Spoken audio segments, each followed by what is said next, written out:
What's up? Welcome to the Scotty P Breakdown. Drew, good to have you on, buddy. Drew Weatherhead, you are the host of Because Jitsu, you're the host of Social Disorder Podcast, and you just wrote a book, Consciousness, Reality, and Purpose, which I'm working my way through. I think I'm on like chapter 8 or something. Nice. And I love reading it, but dude, and you also just got your black belt. So.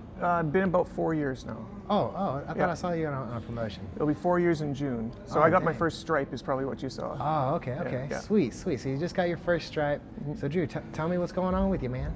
Well, I mean, we're down in Austin right now. I'm not an Austin native. I'm a Canadian that lives up in Alberta, but we move around year round. So 6 months of the year we spend down in the States, usually trying to avoid the bad weather. And then the other 6 months we're up in Canada. So we do this sort of loop around North America in our RV where we live full time. Dang, dude, that sounds like the life. I'm trying to get there at some point. Yeah, I want to be able to live in a van. It seems like something that a lot of people in jiu-jitsu are doing right now. I run across a lot of people. Like I think there's one at 10P Austin down here. I ran into her, and then it's just everywhere I go, there's somebody that's got their rig outside parked in the parking lot. Yeah, people are figuring it out for sure. And so, dude, so you just got this book, and I'm working my way through it, but what's next for you? What do you got in mind? Like, what are you accomplishing? Well, you know what's crazy is I never even had this in mind. So it's kind of a nebulous question because it seems like there's something that's driving it that has something peripheral to my intentions for it. So it's a strange thing to say because a lot of people I run into now are like, I'm an aspiring author, it's something I've always wanted to do. I'm like, I don't know what to say because I'm not, and yet I've got a book, you know what I mean? Like, it's gonna sound strange to say, but it feels like there were thoughts that were just using me as a pen to write them down. Absolutely, so you're kind of getting into the Art of War, War of Art, right? Yeah. By Stephen Pressfield, and he's one of my favorites. One of my favorite books by him was The Warrior Ethos, and obviously he wrote a lot of books about Spartans that were really popular. But that whole idea where ideas come through us, I really like that idea. Yeah, I think chapter 4 in there is basically off of Pressfield's ideas of the muse, and there's another chapter in there that I talk about a similar, maybe a dichomatic idea about what I call thought possession. And I feel like what was going on in the production of that book, even just the idea to write, it's something I've never even considered doing in my life before I did this, it has something to do with that. It's somewhere between what the archetypal muse is in Grecian philosophy and thought possession, which is more like Dostoevsky. He has this book called Demons, where he talks about how thoughts can have a momentum and a trajectory all their own besides the person that they use to bring it into the material world. Right. And there's this quote by General Iroh that I just heard on Instagram. General Iroh is a character on The Last Avatar. Okay. But he said, what does a fish know of the ocean? It just goes with the river. So like we can't really know what our fate or what our destiny is. We just go with the river, and that's our lives. And that's kind of what you're saying, right? This kind of just came through you, and you're just kind of going with it right now. Yeah, more or less. And that's kind of been the story since we've gone mobile with our lives. So really a lot of people say they want to do the mobile living thing, and I get that. It's got a lot of appeal, there's a lot of silver linings, but what you're sort of investing in when you do that is an absolute absence of anchors. So you aren't tethered anywhere, and that's seen as both a benefit, but it's also, a lot of people don't know until they get into it, it's a totally different style of life in that you don't have anything secure. So there's no security involved in it whatsoever.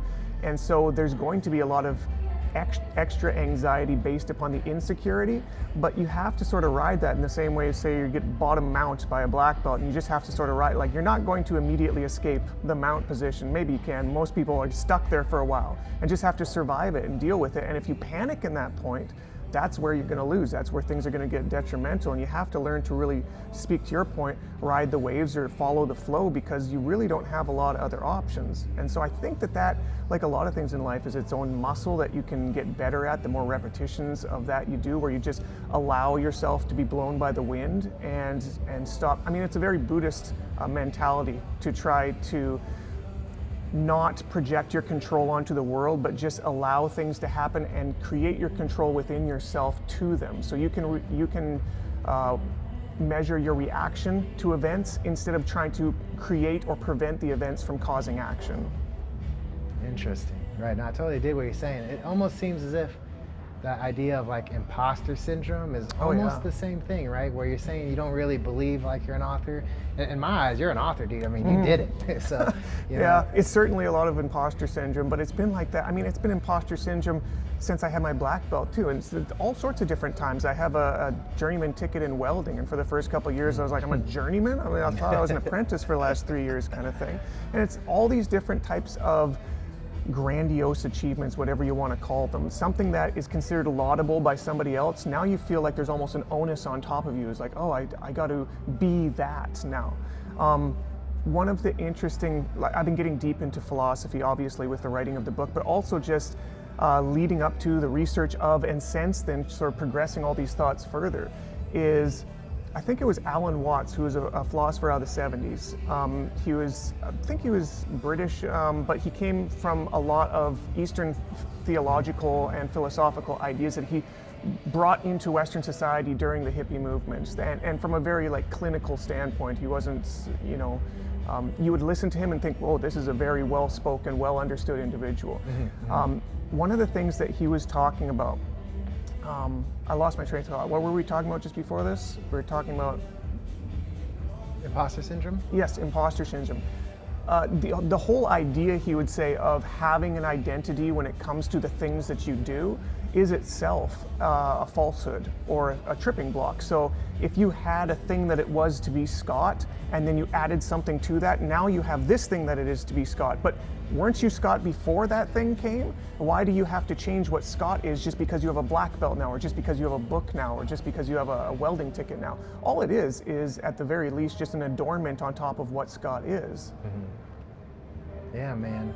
I love Alan Watts. I would accredit him with starting my spiritual journey. Oh, cool. One of my buddies sent me a video of his, and it just kind of like really like set in motion the thoughts that there's something more than just the material reality. So I really love going into what he talks about. Yeah, same thing here. I wasn't even aware of him until earlier this year, maybe last year. I think earlier last year. A friend of mine, Mac Lethal, he's a rapper and a jiu-jitsu brown belt out of Kansas. I think he's in Chicago now, but out of Kansas.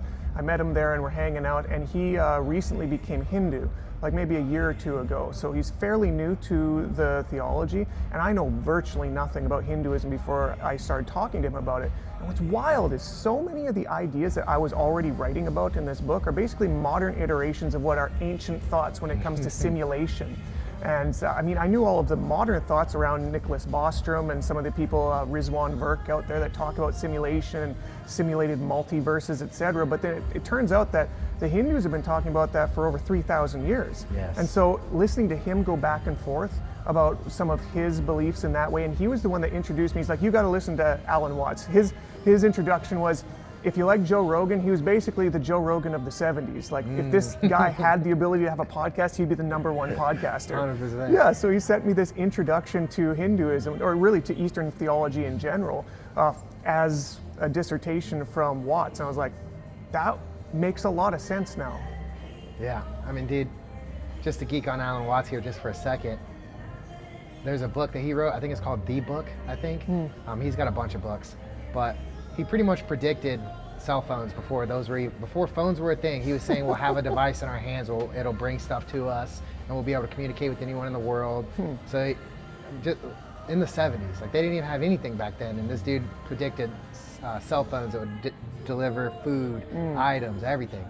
And there's a lot of things that he was touching base on that are seemingly coming true, so it's just crazy. You know what's wild too? You go to the Wikipedia on him, and I don't recommend trusting Wikipedia when it comes to credentials, but they basically talk about him as if he has no credential. You know what I mean? Like it starts from that. The first paragraph is, who is Alan Watts? And he's like, he's a self-styled philosopher. I'm like, okay, you got to start with something like that, don't you? Because he doesn't have like a Harvard degree behind what he did. And meanwhile, he's one of the most profound thinkers in the last 100 years when it comes to these spaces. Right. Yeah, that is a trip. So dude, let's get into the book, man.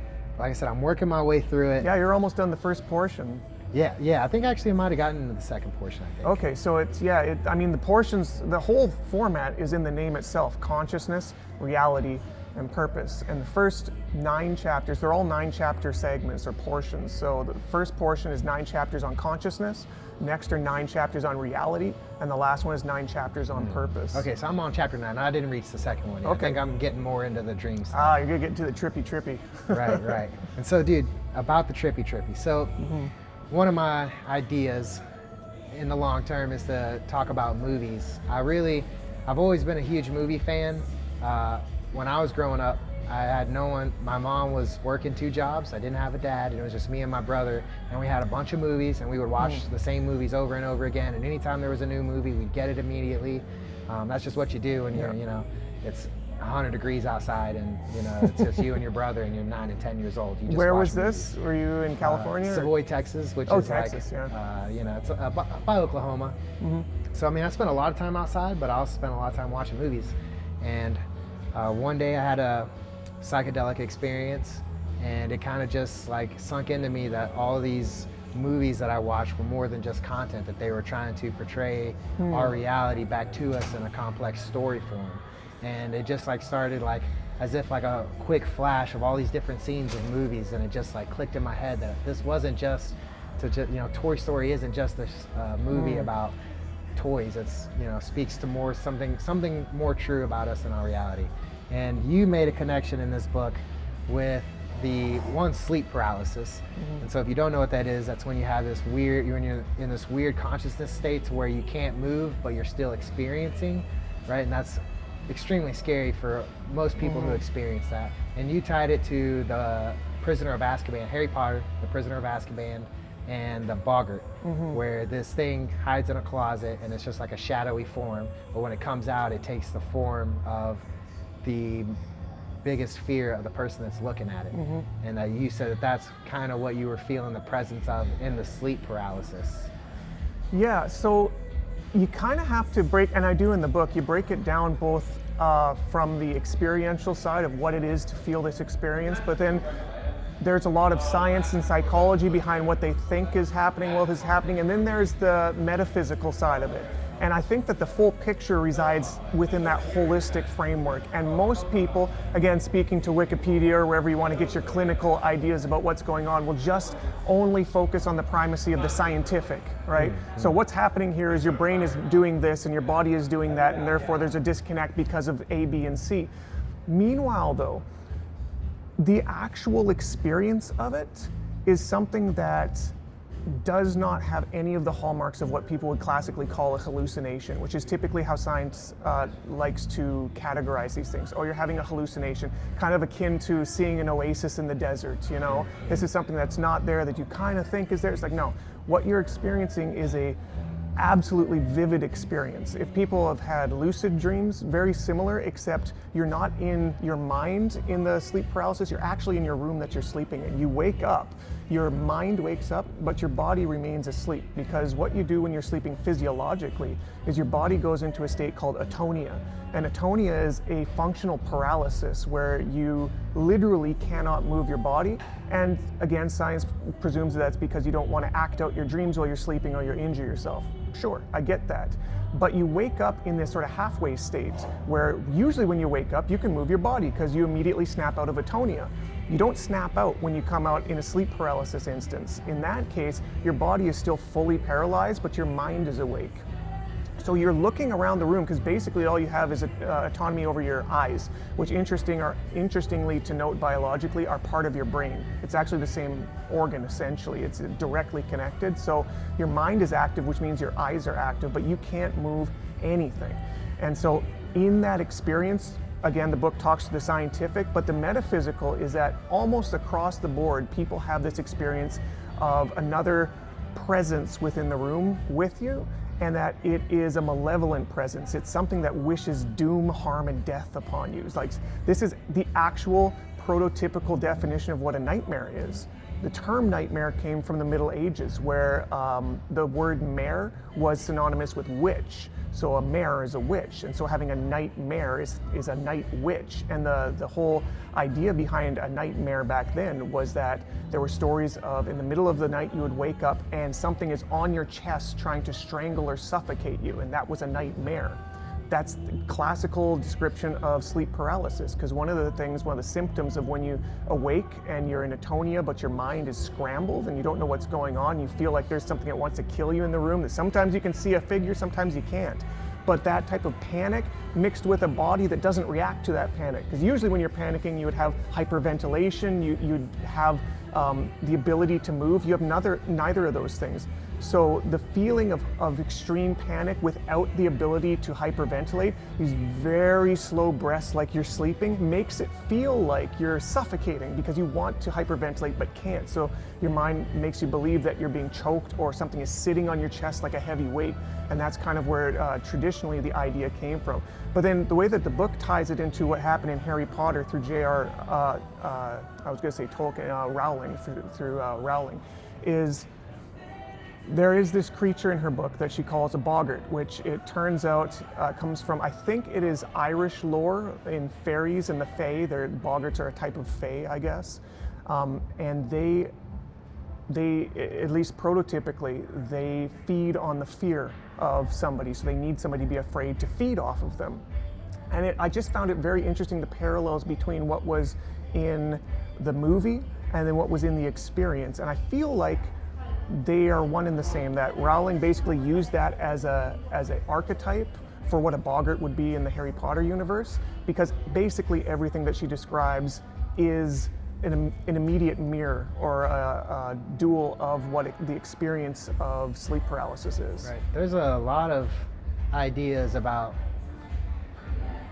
fourth dimensional beings or creatures that can feed off our energy, and some have even argued that is why humanity remains low, in a low frequency state of like constant stress, constant working, constant fear, is because there's these beings that feed off that. And I've just read about those things, so then you tying it back into that's what could be the sleep paralysis creature going on, feeding on that fear. And you tied it into Harry Potter, but when I was reading it, I immediately tied it to Monsters, Inc. And just the idea that their whole intention was to scare the children, and it gives them energy for their town, like almost like it filled up these little meters and then they stored them as batteries, and it gave the whole city energy, right? And then you go on to say in the book that the way to beat it is to try and laugh at the creature, which is what happens in Harry Potter as well, is that they cast a spell called Ridiculous, right? And that it turns it into something funny so that they can laugh at it, and then it retreats back to its hiding place. And in Monsters, Inc., the same thing happens, just in a different way, but the monsters essentially come to the idea that it's way better to make the kids laugh for energy than it is to feed off their fear. And obviously it's not the exact same, but it's just very similar to where it's like laughing seems to be the key. Yeah, so what's crazy is, first of all, when I'm talking about like the scientific and the metaphysical, I think they're the same thing, just different interpretations of it, because words are a powerful tool to try to transmit thoughts, but they're also constrained within the ideas that each word can talk about. And so you can get to different flavors of the same thought through different avenues of using your words. So when I say like the scientific says this and the metaphysics says that, I think that neither one of them is necessarily wrong. They're just talking about the small percentage of the total whole that they can specifically talk to. And it's interesting when we're talking about that disconnect with the laughing, because when I was going through a portion of time for like 2 weeks in my early 20s where I was having sleep paralysis attacks almost every night for almost 2 weeks. And it was getting to the point that I thought I was losing my mind, because you don't understand until you're in it just how terrifying it is. It's horrendously terrifying. You never want to experience it again, and then going to sleep the next night and having it happen again. I thought I was losing my mind. And so I was doing like crazy research during the waking hours to figure out what is going on so that I don't have to go commit myself or find some medication to make it stop. And in the research of that, I came across all sorts of different papers of the scientific, but interestingly, there was this one culmination that had all the scientific front-loaded, and then behind that had all of the cultural lore, which talked about the Middle Ages and where the term nightmare came from, and talked about all of these different cultures around the world. It seems like this is a universal human experience that's happened throughout time and culture. And one of the cultures that really had the most information about it was the Japanese culture, who are, I guess historically have been very open, at least socially, about different demons in their culture. Like they have Akuma, they have a whole bunch of different types of demon, and the sleep paralysis was just one of those things. So when you had an event, it wasn't something you had to keep to yourself because it was embarrassing. It was like, oh, I had one of those. Yeah, I had one of those when I was a kid, or I had those last week kind of thing. And it was very open.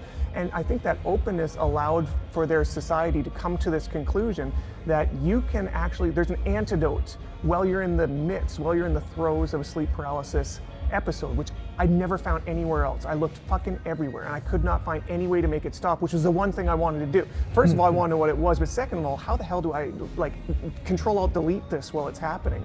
And it was within that lore that they said when you are in the throes of a sleep paralysis episode, you need to focus on the evil entity that's in the room, the demon, and against all your intuition, try as hard as you can to laugh at that thing in the room, and it will break the spell that it has over you. That was all I had to go on in this 2-week process where I was like, I just don't want to go back to sleep again. But sure enough, like 2 days after I read that, it happened again. And I remember, like, I don't know how long it was into, maybe 30 seconds, 45 seconds, I was like, I remember, I'm supposed to laugh at this thing. Meanwhile, it's like you're at the execution, your own execution with the man walking up with the axe at the gallows, and you're supposed to laugh at that, you know? 2 things are a problem. First of all, there's nothing funny about it. Second of all, you're still in atonia and physically can't laugh. So the best I could do was just to try to admit what I wanted to do, was to laugh at this thing with all of my intention. And strangely enough, or maybe like perfectly rationally enough, it broke the entire simulation. If what was happening was, if you can think of as a simulation, a video game, it was like somebody paused it or went into the debug mode, where you're still in the level and the bad guy's right there, but it doesn't matter because he's just frozen and you can sort of walk around and play in this sort of debug Minecraft mode. And I was like, what the hell? Because it wasn't just like the simulation was broken, but the anxiety, the whole emotion of the thing completely flip-flopped from total terror to nothing, just absence, like curiosity. What the hell is going on right now? And it was at that point I remembered the next part of the cultural lore, which I had totally neglected because I didn't believe it at all. Because all I wanted was the antidote, how to make this stop. But I read through the whole paper and it said, once you make it stop, you then have the ability to leave your body if you want to. I was like, okay, well that's not real, but at least I can make it stop. But here I am, I had made it stop, and I'm still stuck here. The whole thing, I was expecting maybe my body would come back, like you woke up from a dream, but I was still paralyzed, just sitting there. And so it almost got boring after a few seconds where I was like, okay, what now? And then I remembered, oh yeah, they said I could leave my body. What the hell does that mean? I guess I can try to do that, whatever that is. And the moment I had that thought, it just started happening. And the best I can explain it, there's no, to speak to words again that just can't encompass an experience or a thought. If you had a body that was dualistic, and we can go into what that means if you want to, but basically the difference between having a body and the minds within it. It's one thing that's 2 things. They separated, they delaminated, where the experiential side of me literally started rising up in the room. And I remember it was like a crane was lifting me up. I still couldn't really move or have that type of agency around, but I could look and I'm like, this is actually my room. This isn't a dream interpretation of my room where something is not quite right. Everything is exact. I looked down and saw my wife sleeping there, which after I woke up, she was exactly in that position, sleeping there. And I remember like thinking, this is actually happening. I have no idea what's gonna happen. And I saw the roof in my room getting closer and closer. And I had this little anxious, like, what happens when I hit the roof kind of feeling? And the moment I had the anxiety, it just snapped me right back in my body and I woke up full agency and like, what the fuck just happened? I can't, like, do I tell people about this? Because this doesn't even make sense. Who's gonna believe me with this stuff? And I held on to that for years.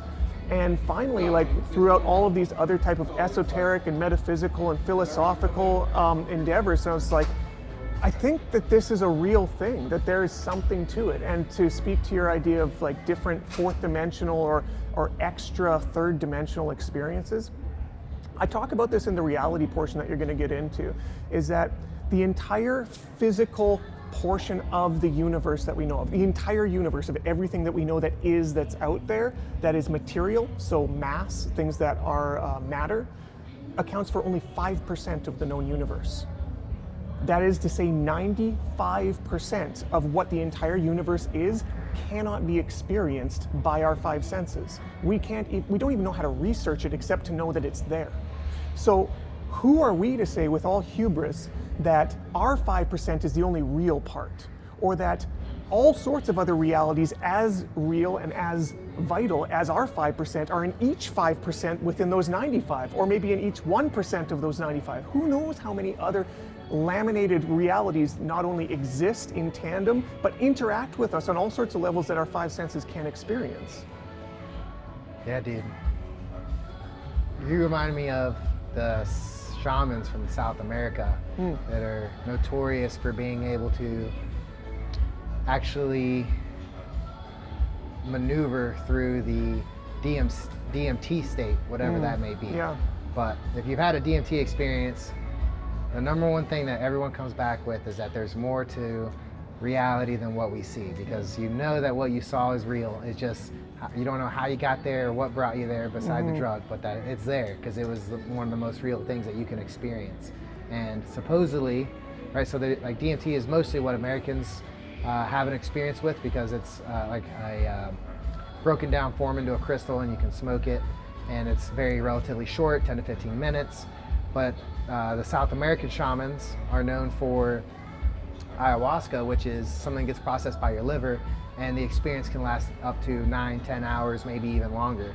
And these shamans have claimed, or do claim, that they can maneuver and actually control the experience and have power in the experience. And they do it through musical instruments, they do it through singing. And I'm only saying this in uncertainty because I haven't experienced it for myself, but I believe the things that they say, and they experience this reality as real as if regular reality, but it's everyday knowledge to them, so they don't really care that we don't know about it. And it's like, you know, talking to someone about these types of things these days, and you know, where things are at now, people just write you off, or they just change the subject because they're just not capable of even talking about something that's not real. But these shamans are like, no, it's 100% real, and they can even like have a certain amount of control over it. So when you talk about the astral realm, you know, it almost seems like, you know, that's something that they're kind of getting to in a different way. Yeah. Almost. You know what's crazy too is I think it's speaking back to the imposter syndrome, where you feel like everybody's going to know them a fake or something like that. You have that anxiety. I think socially we've been attuned, especially in Western society, not to talk about these things because you have this presumption that you'll be considered insane, but everybody is having the same kinds of experiences, but keep it to themselves, unlike the Japanese culture from the ancient time, thinking that's just them and they can't talk about it. Same way that I did when I had that experience, like, I can't tell anybody about this. This is embarrassing. You know what I mean?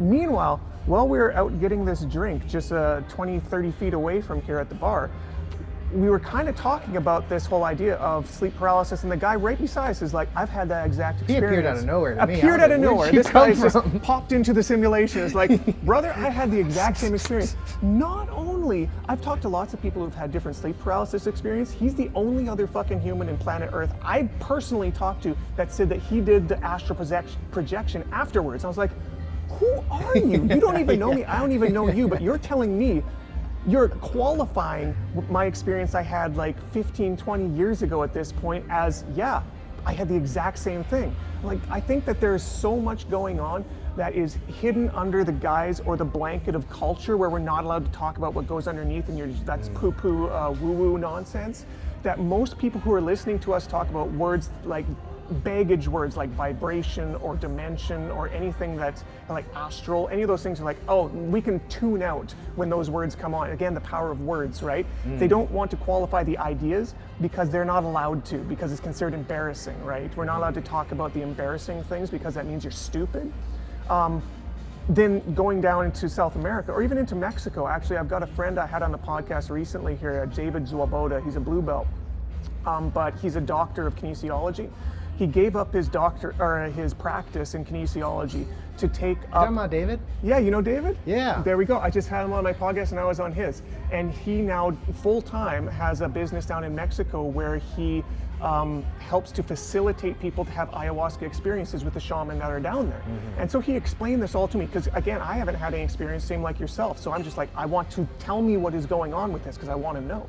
And he's like, it's exactly what you said. They look at you like this poor simpleton has to have it explained to you that there's more than just the material world. Let me slow it down. It's like trying to explain quantum physics to someone 300 years ago. It's like, I understand you're dumb and I'm going to explain it to you, but there's more than what you think is going on. Even like DNA to somebody 400 years ago. It's like, nobody would believe you. Cells weren't even known as a thing till the late 1800s, and even then they thought they were just little globs of goo. And we find out that there's nuclei and mitochondria and DNA and all these functions that nowadays is easy to talk about. People wouldn't look at you sideways if you talked about quantum quarks and superposition, but even 50 years ago, they'd be like, you're kind of crazy, you know? And they have that experience now. It's like, I'll try very slowly to explain to you that not only is there more to this reality than the material, but Mother Ayahuasca is waiting for you to experience her if you want to, and will help you introduce each other to each other. And she knows you're there. You don't know she's there, but she's willing to help guide you through this experience.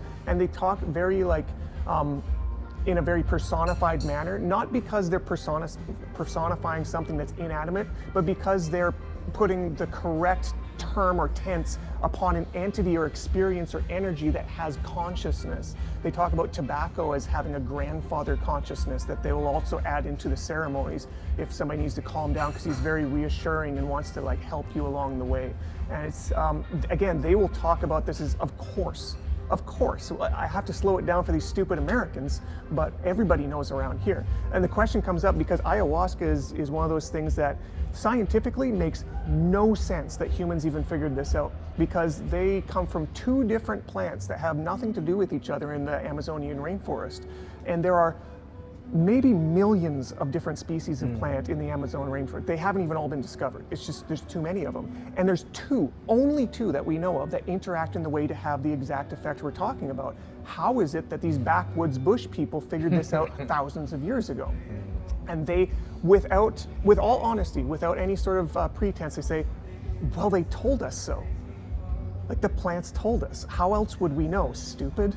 You know, and meanwhile we're like, well, these backwoods people are saying something stupid. They're like, no, these city folk don't understand how the world works.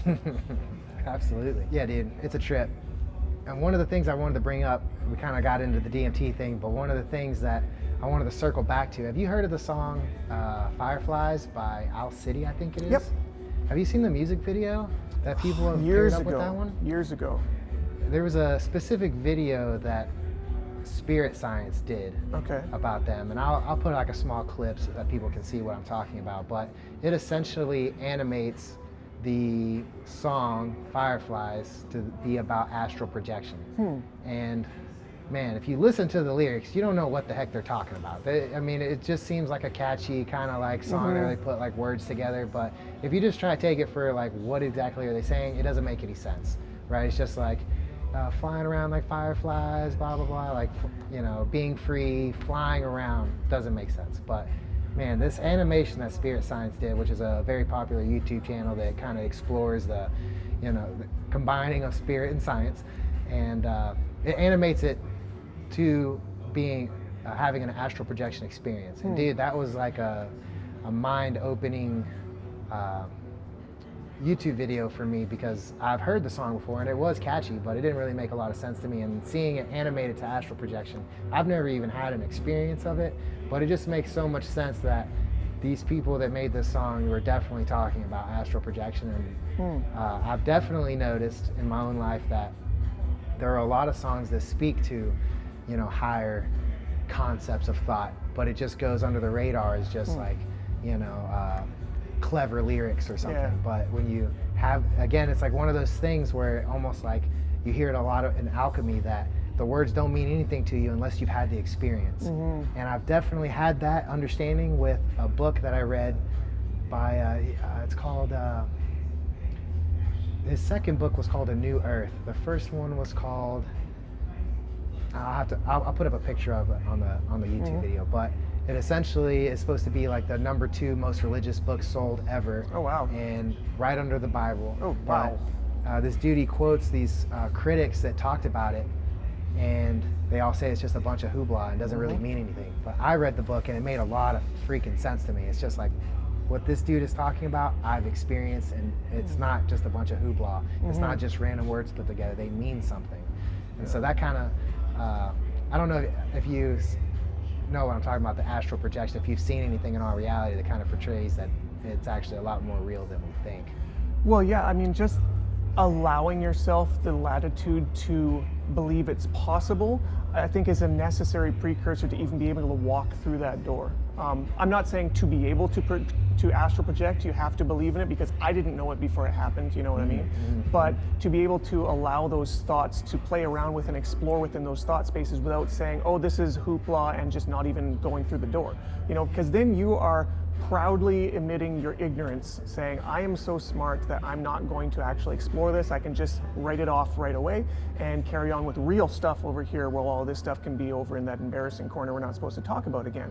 But meanwhile, when you're talking about like meaning to words and songs, this can also be transposed back to movies and meaning in movies and tropes and stuff. But I mean, especially in the 60s and 70s during the psychedelic revolution in North America, those songs, all of them have to do with the metaphysical, you know what I mean? Basically everything through the 60s and 70s, late 60s for sure, like everything from Woodstock on, it's just like all that type of ethereal metaphysics.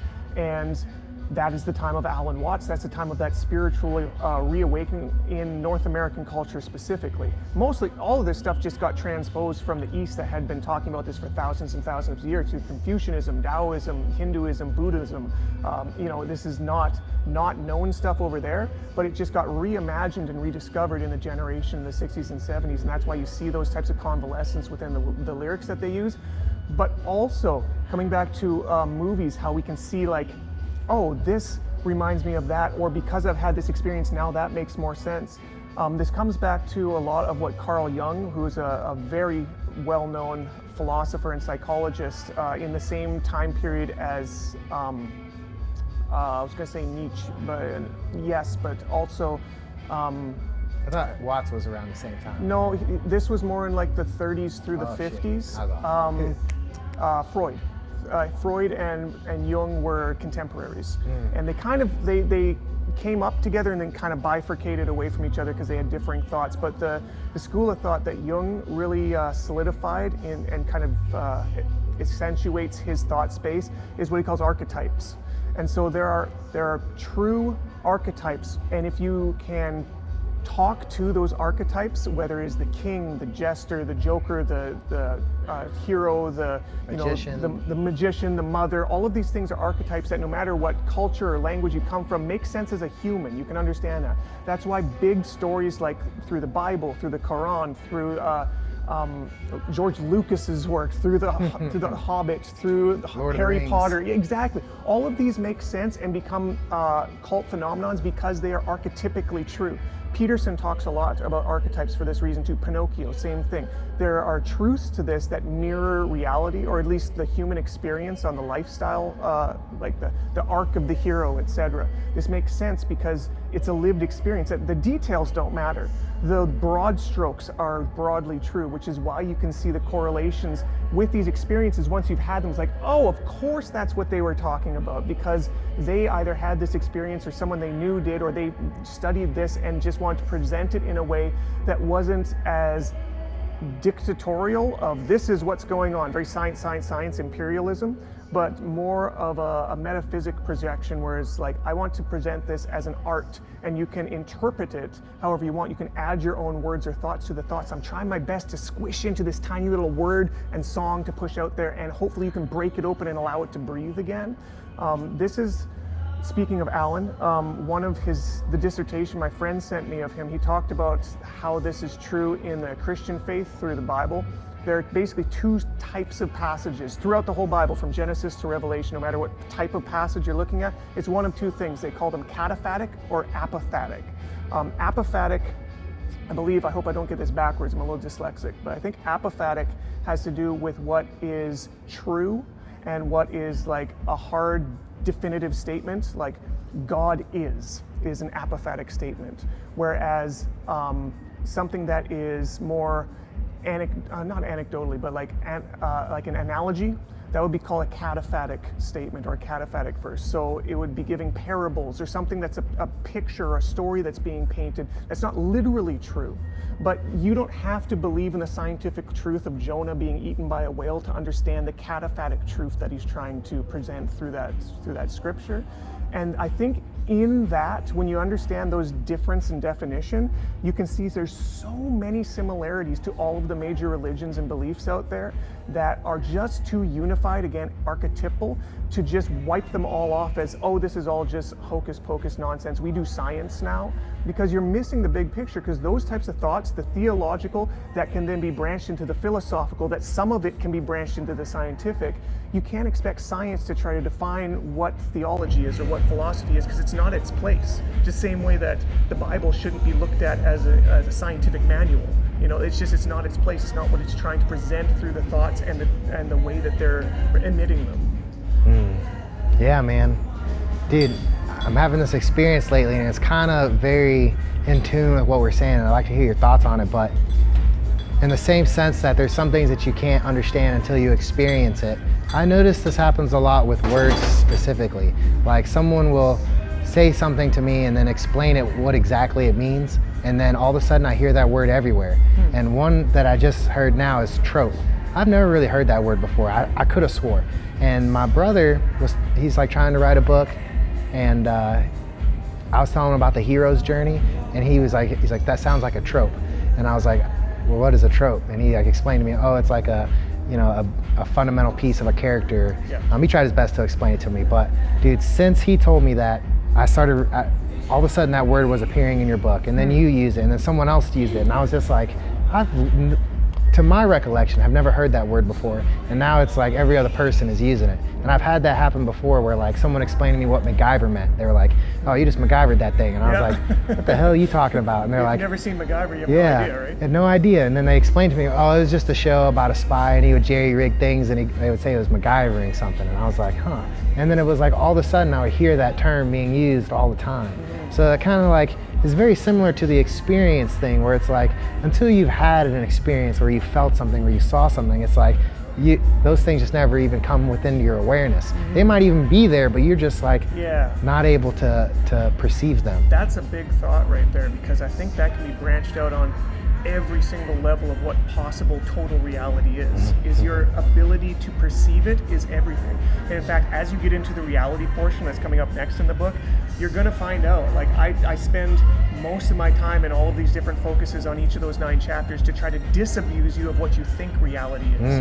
Because as it turns out, to speak to philosophers, one of my favorites that is around the 50s, 60s, 70s was a French philosopher by the name of Gilles Deleuze. And Deleuze was kind of a contrarian when it came to typical Stoic philosophy that likes to round things into ontologies. So what an ontology is think of like a phylogenetic tree in science. You start with a creature, it goes into other ones, which branch into other ones, and you do the same thing with thoughts. Is the Stoics would make ontological trees of trying to basically archaeologically discover what the truth is in something, and then from there you can branch up, but you have to start with that kernel of what is true. And so I mean, the Stoics, I'm not going to get into all of the Stoic beliefs about that, but Deleuze actually, he fully disabused that. And some people loved it and some people didn't, because it kind of shattered the Stoic worldview of, he believes that reality itself is an act of creation, and that each person experiencing their own reality is creating it in almost its own style of matrix version of perception, which is simply true on every single level, from the material to the psychological. At the material level, if we can only experience up to about 5% of what total reality is in the universe within the material, and how much of that 5% do we know? 0.000000001 of the 100%, right? 5%, so of that small fraction of the possible amount we can possibly understand of the material, that's our entire understanding of the world, which actually guides our perception of what is real, because what we don't know is possible isn't possible. because we don't know it. We don't know what we don't know. Right. Same thing happens in the psychological. Is you have a psychological allowance, a parameter of what is real within your sandbox of what the world is. So much exists outside of that if you grab it and pull it in, you'll be like, oh, now I've grown this in a different way. To come back to your favorite topic of AI, this is what AI bots do all the time. It's called a neural net. And the reason why they can have proprietary emergent properties come out of what should be a programmed superstructure of you have these parameters, you have to stay within this box. But within that box, we have no fucking idea what they're doing, because we give them the ability, the latitude to make their own, again, to speak back to ontologies, of branching nodes that make a decision and then make other decisions based off those decisions, and they become proprietary very fast, where you don't know why this thing started because you don't know all the steps between all this that built that, and its version of what its reality is within that box will be different from another AI's version of everything that they decided to create within their neural net. Same thing happens up here biologically. The neural net, the Silicon Valley version of that, was based off the human brain. We have neural nets up here that are built with actual neurons. Have you ever seen the video of a single neuron that's branching out looking for a connection? That is how those connections get made in the brain. Billions of neurons have made connections with other ones that build proprietary paths that are not, mine are unlike yours, or unlike his, or unlike hers, for every human brain that's out there. And so again, come back to Gilles Deleuze, your reality is an act of creation. Yeah, dude, trippy. Well, to tie this into jiu-jitsu, you don't know what you don't know. That's like the classic example of people trying to imagine how a fight would go down, or how an altercation with you would go down, and it's like, it's so hilarious to hear people like come up with what they think would happen, and it's like, yeah, not even close. Like for example, like, people have challenged me and been like, I really want to see what it is that you're talking about, and I've been on their back with my arm around their throat so fast, it's like they're literally not moving. They don't even know that I'm choking them. They're just kind of like this, and or I've had like people like critique me on, like, I've seen where someone like jumps on the back, has a full rear naked choke, and the person is standing. I'm like, oh, why doesn't that person just flip? Or why doesn't that person just fall backwards? And it's like, if you don't have an experience, I'm sure you could think like, oh, if someone was on my back, I would just flip and try to smash them on their head, or I would just drop back. And it's like, well, until you've had a human on your back choking you, you don't know that it's really hard to move. Like, you're barely standing, let alone you think you're gonna flip and cause any type of damage. And yes, maybe you could. One, you're not jumping. Like, most people are not going to be anywhere athletic enough to lift themselves off the ground with someone on top of them, right? Yeah. And then let alone cause enough damage. Like, if you fall backwards with me on your back, you're just going to make me very angry. And in the process of falling down, you'd be so choked out by that time. You know what I'm saying? And it's like, people come up with these imaginary, like, oh, well, I would just do this, or why didn't he do that? And it's like, there's no way to explain it to them, because they just don't have the experience. That's outside of the realm of what their perception of possible is. They don't know what is actually possible when it happens.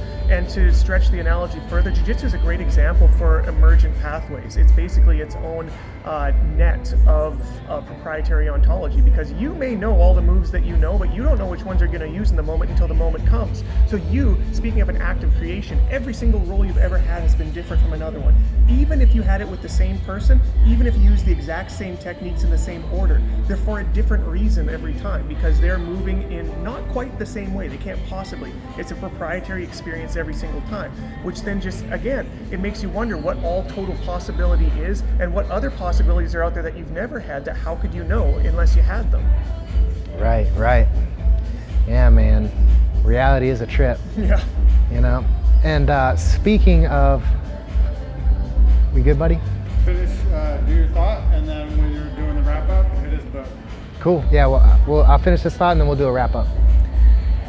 So, speaking of ideas, or thoughts, or metaphysical things being able to control us in this reality, right? So you touched on it in the book. We talked about you talked about the mushrooms. We talked about there's parasites that do the same, where they can control their host without the host noticing, right? The parasite was toxoplasma. Toxoplasma, and I brought it up on one of the other podcasts with Paul, but the idea that plants control us, And, not just when we take them, I feel like that they, can have their own consciousness. And the way that I've had a personal experience where, it was like straight up telling me that the plants already took over, which is just, trippy to think about. But this idea that there was a person that I was before I had ever done any psychedelics, and then there's a person that I am now. Mm-hmm. And when I compare that person to I am now with anyone else that does these things, it's like there's a very stark I don't know if that's the right word. Stark similarity. Like it's all similarity or difference, depending on how you look at it. I was talking about the word stark. What does stark mean? Would be like a very abrupt or obvious thing. Yeah, obvious. Yeah, obvious similarity between anyone that does psychedelics. Mm-hmm. It's like almost for sure if you start smoking marijuana or you dabble in mushrooms, LSD, or smoke DMT, it's like we all start to go towards this same path, whether it's like the peace path, the hippie path, we all start to take a different path. And my original path was very materialistic. That's the best way that I can explain it. It's the easiest path. It's what people have to learn first. They have to learn what the world is, right? And then they usually stop at that point because they know. Right. And I was in the Marine Corps, and I had just gotten out, and everything was about making money, working out, and it was like music. It was just like the same kind of daily thing, where it's just like you wake up every day and you do the same stuff every day, and then you just keep doing it, and you try to hang out with friends and go drinking and go to the clubs, or whatever, pretty much whatever you can find to make the reality experience better, right? And then you start taking, and I wouldn't really say it happened that much with the weed. I did calm down more, and I was less, anxious in my mind. But what really got me into changing my whole perception about things was the psychedelics. And so it just I wonder is whether it's good for us or bad for us, I don't know. But it does seem like if you start dabbling with the plants, that the archetype of who you are starts to go, a different way, and we all going the same way, if that makes sense. Yeah, well, part of that would be that you're learning what you didn't know, and if it's something that other people have discovered, there'll be similarities to what they think as well. But also, one of my favorites, Alan Watts, we're just giving him all the credit in the world on this one, but one of my favorite thoughts of his is that you have no obligation to be the same person you were 5 minutes ago. And in Deleuze's sense, there is no possible way you could be the same person you were 5 minutes ago, because you're perpetually changing with new inputs and new experience. And I think that a lot of people get paralyzed under, again, a false presupposition that in our society you are this thing that you are being told that you are. First of all, you're an American. Second of all, you're a white male. Third of all, you're a Christian or an atheist. And next of all, you're a PhD or you're an undergraduate. There's all these titles that shoehorn you into what you are, and then you're ostracized if you ever try to diverge outside of that. It's like, oh, you're this guy used to disgraced psychologist or whatever, because he starts talking about these other ideas that are outside of that. It's just, there's this force or this cloud that's over most of the culture that they don't want to step outside for the fear of ostracization, where meanwhile actually trying to stay who you were yesterday is more synthetic than trying to actually experience and believe the things you're experiencing are changing you, because that's what's actually happening. So if you are a different person 10 years from now than you were 10 years from or today, of course you are. Why would that seem strange? Yet meanwhile, people who made a decision when they're 13 decide to go away from it when they're 33, they're looked at as like, oh, you left the faith, or you left the job, or like you're ruining your life. It's like, life has happened in between that. I'm just following what happened. Right, man. That's good, dude. Well, dude, I appreciate you talking with me, man. And all I can say is for the watchers is like, you don't know what you don't know. And one way to start knowing what you don't know is reading this book. Just from the few chapters I've got, it already seems like there's more synchronicities happening. Like I said, one of the first things that you say in the book is the first step is to know thyself. And then I literally am starting to listen to this Know Thyself podcast, and they're just speaking to so much information that I was looking for. There's a lot of even though we have Google and you can Google anything, a lot of times it's just superficial information, and there's so many sources, you don't really know who's saying the right stuff or who's actually giving you good information. You could look up the basis of alchemy or the 7 Hermetic principles or information about the Quran, you'll literally get the same stuff. Like everyone will say the same introduction, and it's like, but no real hard information. And there's some good information in this. Like you actually are speaking to some ideas and thoughts.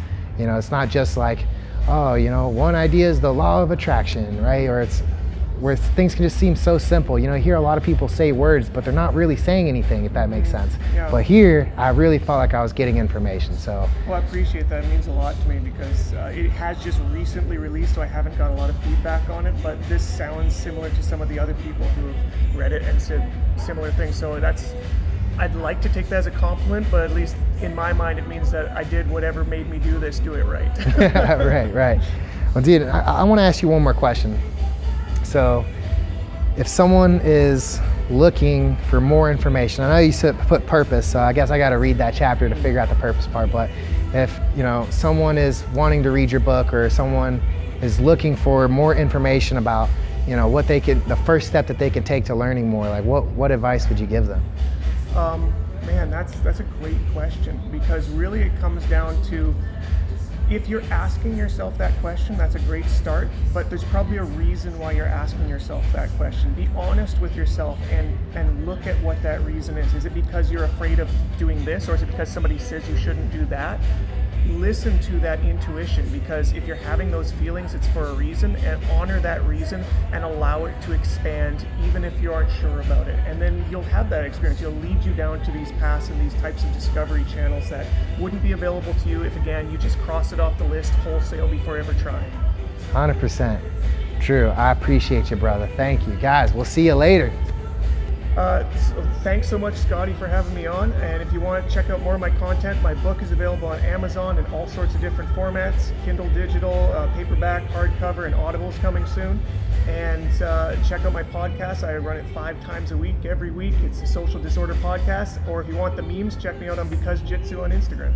Dude, he's profound in the meme making world.